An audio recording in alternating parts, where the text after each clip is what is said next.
Dialogue অনেক পুরনো। সুসময়ে অনেকেই বন্ধু বটে হয়, অসময়ে হায় হায় কেউ কারো নয়।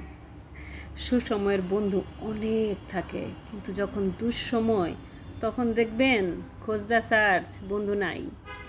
দেখেন, খালেদা জিয়া আজকে আসলো, ঢাকা শহর থমথমা হয়ে আছে, আমরা কেউ বাইরে যাইনি, সমস্ত কাজ বাতিল করছি।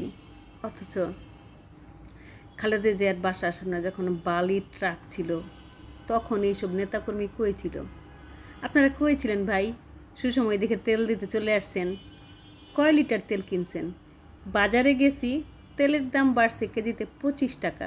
এই জন্য কি তেলের দাম বাড়লো? আপনারা চলে আসছেন তেল নিয়ে।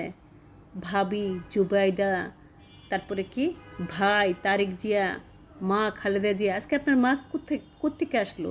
এতদিন কোথায় ছিলেন? আমার খুব জানতে ইচ্ছে করে এই সমস্ত ত্যাগী নির্যাতিত কোথায় ছিলেন। কই খালেদা জিয়া যখন জেলে গেল, আপনারা আমরা এর আগে ইতিহাসে দেখতাম যে বড় বড় নেতা নেত্রীরা জেলে গেলে অনেকেই স্বেচ্ছা কারাবরণ করে। আপনারা কই ছিলেন ভাই? কয়জন গেছিলেন স্বেচ্ছা কারাবরণ করতে? আপনার মা যে 25 মাস জেল খাটলো, আপনি স্বেচ্ছা কারাবরণ করতে যাইতেন। আপনারা যদি শয়ে শয়ে দলে দলে লোক আজকে যেমন ছিলেন, এখান থেকে 100 লোক 200 লোক যদি স্বেচ্ছা কারাবরণ করতে যাইতেন, আপনার গত সরকার কয়জনদের অ্যারেস্ট করতো? আপনারা নজির দেখাইতেন। বিএনপির সমস্যা কি জানেন? এরা কোনো নজির দেখাইতে পারে না। এরা হচ্ছে কি জানেন? তেলের মাথায় তেল দেয়, আর যাদের মাথায় তেল নাই এদের মাথায় বেল ভাঙবে। এই সমস্ত তেলবাজি বাদ দেন। বাংলাদেশে তেলবাজি যায় তেলবাজি আসে, তেলবাজি যায় তেলবাজি আসে।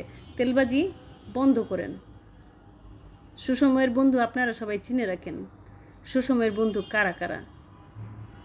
দয়া করে সুসময়ের বন্ধু, এই সুযোগ সন্ধানে একটা শ্রেণী আছে।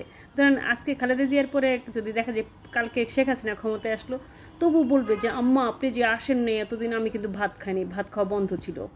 আপনি আসেন না, আমি বাজার থেকে মাছ খাওয়া বাদ দিয়েছিলাম। তারপরে বলবে আমি খালি পায়ে হাঁটছি, আমি এইভাবে ত্যাগ করছি আপনার জন্য, যে আমার আম্মার দেশে নেই, আমার আম্মা যে দেশের মাটিতে হাঁটবে না সে দেশে আমি স্যান্ডেলই পরবো না। আপনারা না দয়া করে এই যে তেল, এই তেলদের কাছ থেকে না বাঁচতে পারলে না, পৃথিবীর কোনো জাতি ঠিকঠাক কিছু করতে পারবে না। আমি দেখলাম হাতের মধ্যে ছোট্টখাট্টো একটা ব্যথা পাইছে হাসনাত সাহেব, ওনার নাম হাসনাত আবদুল্লাহ। উনি যেমনি শুয়ে আছে, উনি যেমনি স্যালাইন দিতেছে, এই ব্যথার জন্য স্যালাইন দিতে হয়। একটা জোয়ান তাগড়া ছেলে, একটা দুটা গুলি খাইলেও কিছু হওয়ার কথা না। এই ছেলে নাকি শুয়ে এভাবে শুয়ে আছে আর ব্যথা। এখন কি নাটক না সিনেমা না সত্যি ব্যথা পাইছে? আমরা জাতি হিসেবে জানতে চাই। ভাই আপনারা হবেন আরও উন্নত মানের রাজনীতিবিদ। কি পুরান ঐতিহ্য, সেই বস্তা ফসা অভিনয়, ভাত খায় না, হাঁটে না, কান্দে, আমার মা আমার বাবা বলে বলে কানবে, তারপরে এই সেই হবে, এই সমস্ত কি ভাই, কি শুরু হয়েছে দেশে? ফালতু যত সব দুনিয়ার।